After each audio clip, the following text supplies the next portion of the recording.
What's good, everybody, and welcome back to the channel for another episode of our Oakland Athletics franchise here on MLB The Show 23. We are getting to the end of Season 3 now in September.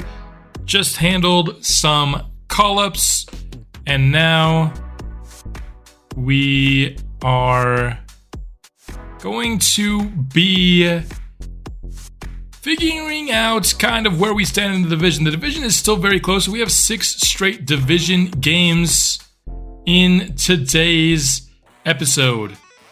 I think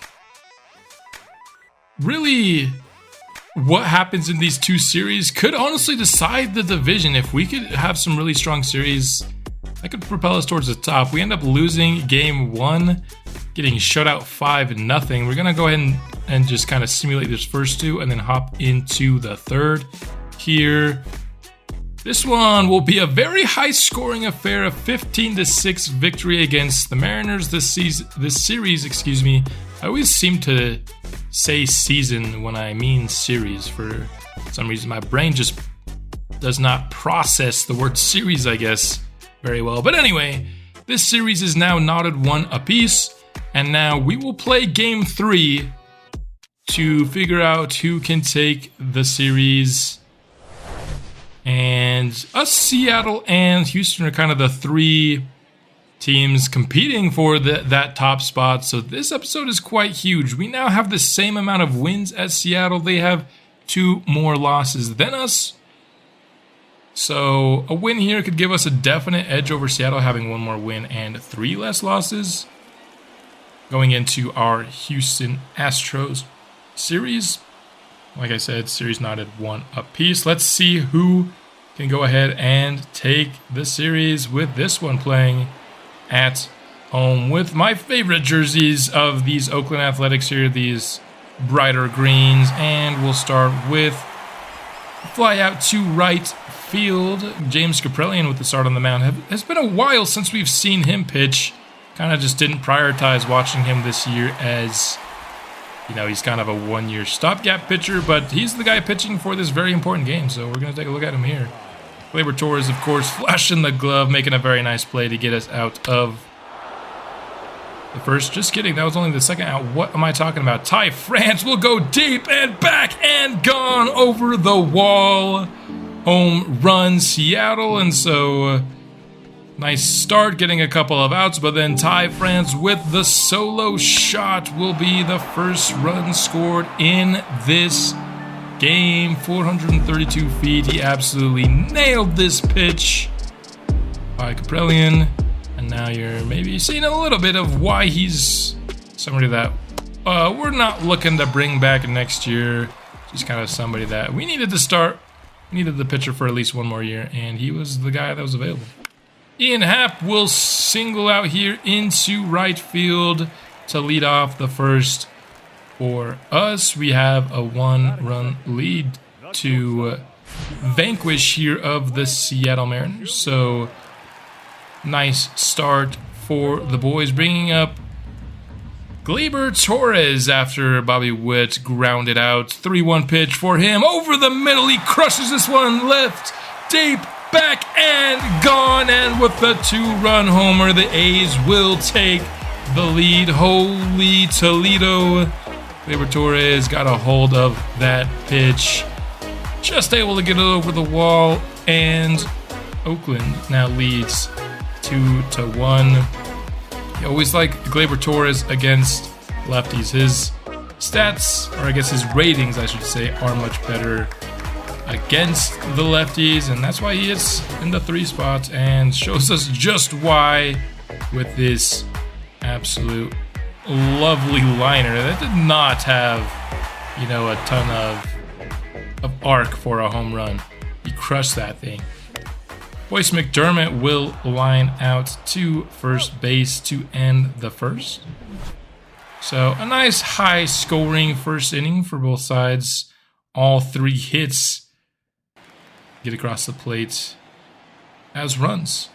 James Kaprielian now in the second. Tyler O'Neill gets a hold of this one. Free agent acquisition of these Mariners. This will be an easy double with that 96 speed. Almost thought he was going to try for 3 there. He will hold up and take his 40th double of the year. 0-2 pitch for Jared Kelenic gets him swinging. That's a strikeout. So now 1 down, 1 on board for this hit. That's deep. It will drop in left field. Easily going to score Tyler O'Neill, so the game is back knotted up with another run scored with 2 outs. James Kaprielian has solid starts to these innings. He just can't get that third out efficiently. Shea Langoliers is going to get this one into the outfield for a single to lead off the second for us. He plays catcher for us against lefties, has been for quite some time now. While Tyler Soderstrom recently called up, will be playing first base against lefties. So Soderstrom not benched against lefties. We'll play a different position to throw offline there, but it doesn't advance any runners, so no harm. No foul. Ramon Laureano having a very good year this year, honestly. Very pleased with him. Esteri Ruiz is going to get this one taped to left field. The unlikely source of power. Holy Toledo, the A's with another home run. Probably the only Esteri Ruiz home run you're going to see in this series, if we're being honest. The guy is not very good at the plate, but Lawrence Butler has been awful against lefties, so decided to give him the start at center field against lefties. And yeah, works out for us there. Very, very well. And now 5-2 Oakland lead. Bobby Witt with 2 outs, full count pitch, will be lifted into right field and easily managed. But Esteri Ruiz, of course, bringing in 3 runs. And all 5 of our hits have been brought across the plate. You know, we've had a pretty bad habit of, leaving runners in this series, but haven't done that today. Easy third for Kaprielian. Retires Seattle 1-2-3. So we're back up to the plate. Gleyber Torres back up to the dish. He'll get this one just past second base, but it looks like he had an easy line on that one and should have corralled it, and they will give him the error. Yeah, that one should have been an easy play made at second. He just kind of whiffed on the ball. Full count for Franmil Reyes, very next at bat. He's been supplying some good power for us this year. This one's lifted to left field, but handled fairly easily. So that will be the first out here, bottom of the third. Bringing up Boyce McDermott. 1 man on first, 1 down in the inning. Oh, pitch. He crushes this one to right field. That one's got a chance. Deep back and gone. And for the 3rd straight inning, we have a multiple run home run. Holy Toledo indeed. Boyce McDermott is going to bring us to a score of 7-2. Having a home run that scores multiple runs in all 3 of the first innings is definitely the best start I have personally had offensively in a game. We've been absolutely mashing to start this one. I guess I just got a good hold of, the pitches here, and Gonzalez is gonna be subbed out here. Not even gonna last 3 full innings here. Like I said, Tyler Soderstrom playing first base for us. He's gonna strike out here, and that will end the third. Boyce McDermott, of course, brought across that run. The fact that we have not left a single runner on base yet is something that you love to see. Kyle Raleigh will get on base with a walk to start the 4th. And now Tyler O'Neill is going to homer. What is going on? Who juiced these balls? Holy Toledo. Goodness. Everybody's hitting dingers today. And that will make it a 4-7 ball game. You really wish Kaprielian wouldn't have walked the previous at-bat. But here we go. High scoring affair through the first 3.5 innings here. Still no outs here in the 4th. We'll get a strikeout there on Trammell. We get that first out now. A double play away from getting out of the inning. 0-1 pitch. This one is going to be handled by Langoliers and thrown out at second. The big arm of Shea being shown off here with this play. Couldn't quite handle the pitch. Runner decides to go, but wow, that throw was quite good from Shea. So nice. You gotta see it thrice as Gleyber Torres gets the tag right before he's able to reach second base. So now Sosa will strike out, and we get a clean fourth. Oh, not a clean fourth. What am I talking about? He scored 2 runs in the fourth. Ramon Laureano will strike out to lead off the fourth for us, bringing up Esteury Ruiz. Homered in the first. Let's see what he can do here with the 2-2 pitch. Left over the middle. Sliders lifted to right field, but not quite as much carry as he had the first time around. Now it'll be called for an out. 2-2 pitch for Happ, and he strikes out. Ugly swing by me. Now in the fifth, I was hoping to get a 5th inning here out of James Kaprelian. Wasn't asking for a 6 or anything, but if we could just go through 5, that would be all I would want. Gets that first out with Boyce McDermott ranging over into the foul territory, but we'll walk Sal Frelick. After that, J.P. Crawford 3-1 pitch, and it was kind of clear that James Kaprelian had kind of lost it, so 1 out in the 5th, we'll bring in J.T. Ginn. He gets a strikeout on Ty France to start off. And then Cal Raleigh also will be retired here with the force out at second, so Ginn does a nice job making sure neither of those runners aboard cross the plate. Now Bobby Witt up. He's 0 for 2 on the day. 0-1 pitch upcoming. He cranks this one into right field. That one's down. But a nice play over at right field will keep this to a single. Definitely thought that had some extra base potential, but cut off nicely. Ramil Reyes now has a 1-2 pitch coming up. He has yet to get in on this hit party today. He will enter the chat now. Boyce McDermott going for 3 here. Oh my goodness, he is safe. How many players in the league are turning that into third base safely? Seemed like a routine single. Both runners advanced 1. His aggressiveness is rewarded here. Close play. And now we've got runners on the corners for Boyce. Can he drive home our boy Bobby Witt? That should be deep enough, especially with Bobby's speed to tag up here. And they won't even attempt the throw. Sacrifice fly for Boyce McDermott will get his 3rd RBI of this game, now tying Esteury Ruiz for the lead. Shea Langoliers, he's got himself a single last time up to the plate. This time a pop out to end the 5th. Now an 8-4 ball game. Top of the 6th now, JT Ginn remains in the game. He's going to allow a base hit to Tyler O'Neill. He has been absolutely smoking us in this one. Trammell up. He's going to watch that pitch. O'Neill gets thrown out again by Shea Langoliers. Showing off that arm a couple of times in this game. Don't know what Trammell was waiting for there, because that was a miss by JT Ginn, to say the least, but he watches it, and that's a strikeout. Ramon Laureano trying to get on base, but a sliding play at shortstop will keep him from doing so. Esteury Ruiz, man, he's been getting some good contact. Only one of them is going to end up being a hit, but he's getting some good wood on his pitches.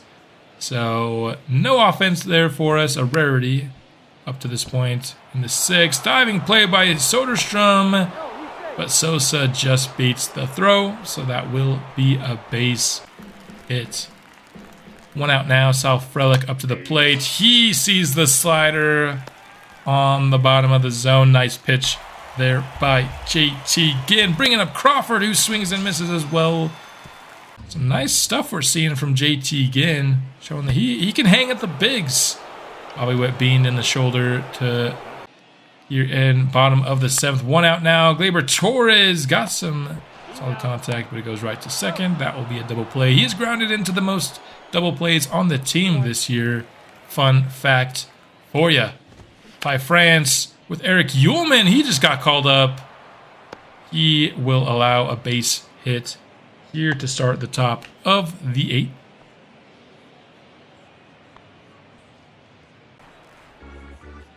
Raleigh 2-2 pitch, swing and a miss on the inside fastball. First out of his season with the Oakland Athletics, and he gets another strikeout here with Tyler O'Neill, who's been a menace to us. That's actually the first time he hasn't gotten on base, if I remember right. Maybe it had happened one other time, but 3 straight strikeouts after allowing the base hit. I'll take it for sure. We still have not... we have left a runner on base. Why do we have 8 hits? Oh, because we had 1 error. There we go. I have done the math. We've only still stranded just 1 runner on base the first 7 innings. I usually have more runners stranded on base than runs. But we'll strand another here as Tyler Soderstrom will strike out on the very nice pitch top of the zone. Trammell strikes out. Seen a lot of strikeouts at this point. Eric Ullman racking them up. But when he's not striking out, he's allowing some base hits. Oh no, he isn't. Ramon Laureano flashes the glove and makes the play. Thought that was going to be a hit for sure. Just needed 1 more out to finish this one, but can't quite get it here. Cole Young will reach base on the 1-2 pitch. So we'll have to wait a little bit longer to finish this game up. This one's hit weakly. Force out at second will give the Athletics the 8-4 victory. You know, we had 7 runs after the third. Was hoping we'd score more than 1 the rest of the way, but the offensive explosion at the start of this game would give us enough wiggle room to come out victorious. Liked what I saw from Ullman for sure. Did allow a couple of base hits, but when he wasn't, man, his strikeout stuff was looking quite nice. Very happy with that call-up thus far. Let's go ahead and now turn gears and start taking a look at our Houston Astros series, the second that we will be paying attention to here. Now, they have 1 less loss than us and 2 more wins. And so if we can come out and have a really strong series, we could take the division lead. But unfortunately, that would not happen here in Game 1. Astros would shut us out for the first game in the series for the second straight time in this episode. We need to start our series stronger offensively for sure. Now on to Game 2. This would be also an Astros victory. So we had a strong series here. We could have come out on top of the division, but now at this point, we're just trying to avoid a sweep. This is the best that we can do. And for the second game, we will be going into CPU versus CPU. Now, I know when I started my draft-only franchise here earlier in the week, I said that that would mark the end of kind of CPU versus CPU gameplay in this series. That is true. This episode was the last episode of The Athletics that I had recorded prior to starting that series. And this game actually was what made me want to have a CPU versus CPU just series in general, and I kind of wanted to do draft only. So nice throw out by Tyler Soderstrom here to get the second out of the inning here. I'll show a little bit more condensed highlights. Still going to show a lot of the action, but just not quite as thorough as I do in other games. But Jordan Alvarez comes to the plate, 0-2 pitch. He swings and misses on the cutter.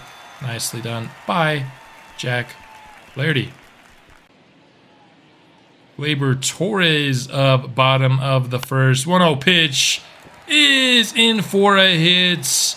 And that should be extra bases. Going against here. The shift gives him that extra time to reach second base. 22nd double of the year for Gleyber. I felt like that's been a really solid signing for us this year, honestly. He was absolutely on fire earlier the year. Was probably our best player. Since then, he's kind of cooled off, and Bobby Witt has caught fire. So I'd say probably Bobby Witt or Boyce McDermott has been our best player. Jeremy Pena gets a hold of this one on the 2-2 pitch. That will be a solo shot. And the home run fest of this episode continues. This episode by far has more home runs than any other episode I have ever recorded. So, deep to left field. Nicely done by Jeremy Pena. Brings up Max Muncy. He strikes out on that one. Jack Flaherty, apart from, the solo shot, has been pitching quite well, I would say. This one, a diving play by Ian Happ. He loads up, throw is on time, and that will end the second. A play so nice, you gotta see it twice. Nice reaction time. The dive, the glove, and then, of course, the load up, and then the throw. Like to see that from our third baseman. Seth Brown will watch that one top of the zone inside as well. Very nice pitch there by Jose Urquidy. That will be a walk drawn by Tyler Soderstrom. Has not had a very good year. I was hoping for more, 3 years into the series. He was kind of our top prospect. I was hoping at this point he'd be, a very positive part of our major league this far into the series. But, he's still a young player, still has plenty of time to develop. But it feels like his hitting ratings against righties should be better. Nice strikeout there by Jack Flaherty. Like his hitting ratings, I think he's like 70-something contact and 60-something power against righties. I feel like he should be hitting fairly well against righties with those numbers, but just hasn't been his best year. Pedro Leon up 2 bats here with a man on first. Bobby Witt's going to flip this one to second. Almost a really awesome-looking double play, but the runner at first beats the throw. Chas McCormick will be caught out here. Prefer Ian Happ to just take the easier throw at first, but hey, an out is an out is an out. Lawrence Butler's going to reach base via walk. Very close to a strikeout, though. Gleyber Torres. Watch that pitch, and goodness, that was not even competitive. Lawrence Butler easily in for his 8th stolen base of the season. Still Gleyber Torres here. Full count now for him. He just takes a look at that high fastball. He is out looking. Bobby Witt lifts this one to right, but it will be caught, so we can't bring Lawrence Butler across. The score will remain 1-0 until Jordan Alvarez, excuse me. I don't know why I thought his name was Jose for a second. Crushes this one to right. Home run. 36 on the year. He is in the MVP race for the AL. Might actually come home with it. He's had an excellent year. Hitting for average, hitting for power, doing everything for the Astros. And if they end up winning the division, which after this potential sweep now that we're down 2-0, you got to think a large portion of it is due to his excellence at the plate this year. Kyle Tucker will reach base here on the 1-2 pitch from Flaherty. We've definitely seen better performances from Jack Flaherty here. Well, he's not allowing a ton of base runners. He's just allowing these home runs. This one's deep and back, but Lawrence Butler ranges over to make the play near the warning track. And that will be the first out acquired here in what's not been the best of fourths for Flaherty. Knuckle curve reaches the edge of the zone there for another strikeout. 0-2 now, getting ahead of Paul Goldschmidt. This one will get past Bobby Witt and his 99 speed for a base hit. Now runners on first and second. Corey Lee struck out earlier in this game. This one's going down for a hit. Should be extra bases and is going to score at least one, if not both of these runners. And it'll just score one as the other will hold at third. Now 2 in scoring position for Joe Perez. He chops this one. Gleyber Torres on the move. The throw is accurate. Thank goodness. Now have a 3-run deficit to overcome here. That's going to be a base hit. The diving play is not there for McCormick. So Franmil Reyes, leadoff double. Our best chance to score we've had yet in this game. We're going to come back. We've got to take advantage of situations like this. won't come from Boyce McDermott as he strikes out on the curveball. And that will bring up Seth Brown. A full count for him. He lifts this one, or I shouldn't say lifts it. It wasn't much of a lift. He does hit the gap there, and Franmil Reyes is safe. So we get him across. That was kind of the main goal of this inning. Able to do that. Tyler Soderstrom, nice opposite field power here, but can't quite leave the park. That would have tied this game up. Instead, we now have 2 outs here. Bringing up Laureano, but the pick-off throw is there for Seth Brown. He gets tagged out. So we'll have to wait one more inning for that Ramon Laureano at bat. McCormick, 3-1 pitch is not there. Definitely have seen that pitch be called for a strike throughout this game, but it doesn't get the call there. And that will be the end of the day. Seeing a little bit more JT Ginn and seeing a little bit more JT Ginn striking out some batters. Jose Urquidy back up in the 5th. Ramon Laureano strikes out to start us off. Lawrence Butler deep to right field. A no doubt home run. Getting some power out of the 9th spot in this episode as both our center fielders will take it deep. This one a solo shot, but it will trim the lead to 1 for Oakland. Lawrence Butler continues to just come in and make plays on the episodes. He is having such a horrible season in simulation. It's kind of disappointing because he's just so consistently good in the episodes. Why can't he just perform that way in simulation? Unfortunately for him, he's probably our lead candidate for disappointment of the year. The year after getting surprise of the year, you know, that's not kind of the swing that you want here. Gleyber Torres will single here to first with 2 outs on the 5th. Can Bobby Witt extend the inning? He cannot. So we'll just get that one run. I've gotten 1 run, slowly chipping away at each of the last couple of innings. Jeremy Pena, nice hit. Laureano almost had a sick diving play, but can't quite get there. Pena in for the double. Man on second. That will bring up Max Muncy, who's going to try and score that runner from second. The throw won't even be to home, so Houston retakes that 2-score lead. This one is a throw out by Tyler Soderstrom. Our catcher is doing a nice job of throwing out these runners in this episode. 2-2 is a swing and a miss by Corey Lee. He strikes out for the 2nd time in the episode. Ramil Reyes is going to draw a walk here. Bottom of the 6th, got a man on base. And Boyce McDermott thought he walked there. That was easily a strike. Hasn't been able to quite come in clutch for us in this game thus far. That one's going to bounce off the glove of Goldschmidt, and Seth Brown's going to reach. And this one will be ruled a base hit. I think that was a good call. That would have been a pretty tough play for Goldschmidt to make. That's a nice curveball that's going to get Soderstrom looking. Continues to struggle. Ramon Laureano gets underneath this one. Some solid contacts. Thought it maybe had a chance for a second, but it will be caught.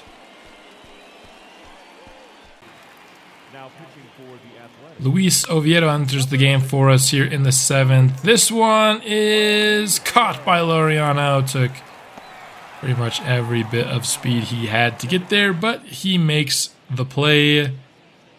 Top of the order now up for the Astros. That one can't quite get handled by Seth Brown. So Leon will reach.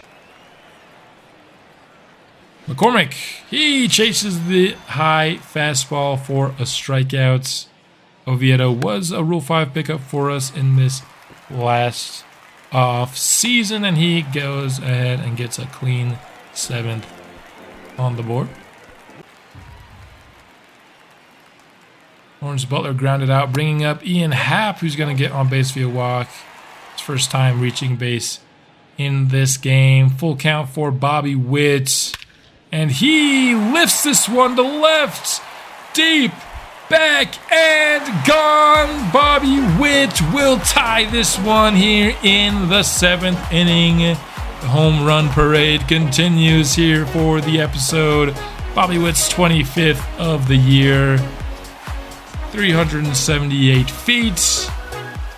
And that's that 99 clutch rating coming into play. I actually don't know if it's considered clutch because we just had to run on first with Ian Happ, not second. But either way, whether the game thinks it's a clutch situation or not, that was a very clutch at bat. Tying this game up. We've got a brand new ball game now here. Who can come out victorious in the end now? And can we avoid some extra innings? Much as, you know, the fans in the stadium would probably love some free baseball. That just extends the length of an episode. Top of the 8th, 4-4 ball game. Brett Martin comes in and gets Jeremy Pena hacking at the slider inside. Muncy 1 for 3 in this game. Chops this one right to Brett Martin. He's able to make the play. A clean 8th for Martin. The game's still tied. Our offense has been much better kind of the second half of the game. What can it be now? Not much to start it out as Boyce McDermott. Didn't get a good hold of that one, but an error is going to get him on base. Now we've got some serious speed on the base paths. Can the bottom of our order come up clutch and get him advancing? They can't here as Tyler Soderstrom grounds into a double play. He just continues to not really make plays in these episodes, and it's kind of disappointing because I really like the guy. Ever since, honestly, even Season 1 when we were watching him in like AA in CPU versus CPU, just like, I don't know. Why isn't Soderstrom making more plays in these episodes? I wish he was. That one's mishandled by Ramon Laureano. And so we'll have a runner on first and second. Perez trying to bump over the runs. He will do so successfully. Now 2 runners in scoring position with 1 out. Needs Zach Little to come in clutch for us. That's a line out. Oh, man, that was so close to being 2 runs scored. But Seth Brown's got a pretty good glove over there at first for us. Now 0-2 gets the strikeout. Oh, man, that was a beautiful end to that inning. So we've got a walk-off chance here. 1-0 pitch. Laureano will get some weak contact.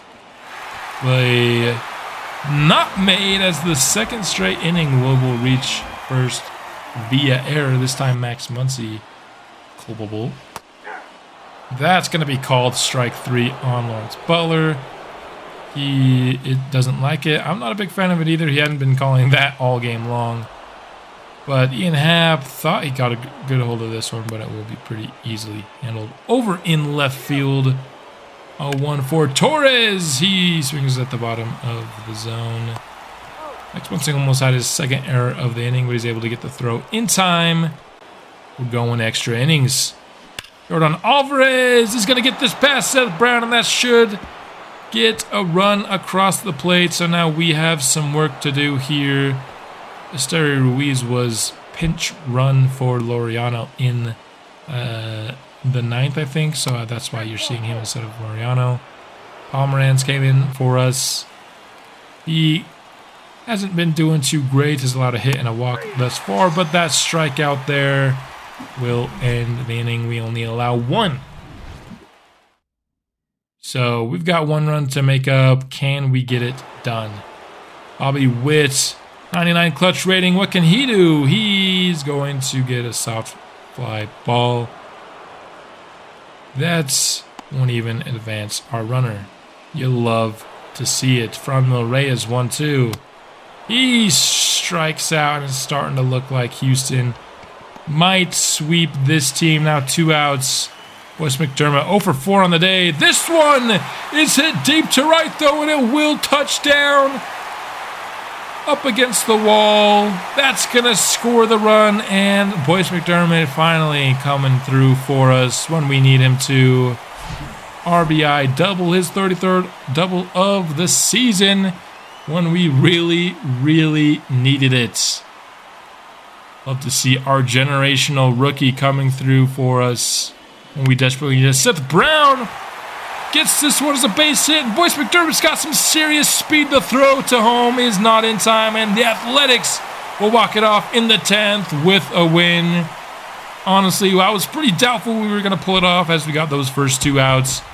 But shout outs to Boyce McDermott and Seth Brown for coming through when we needed it most and giving us the win to avoid the sweep.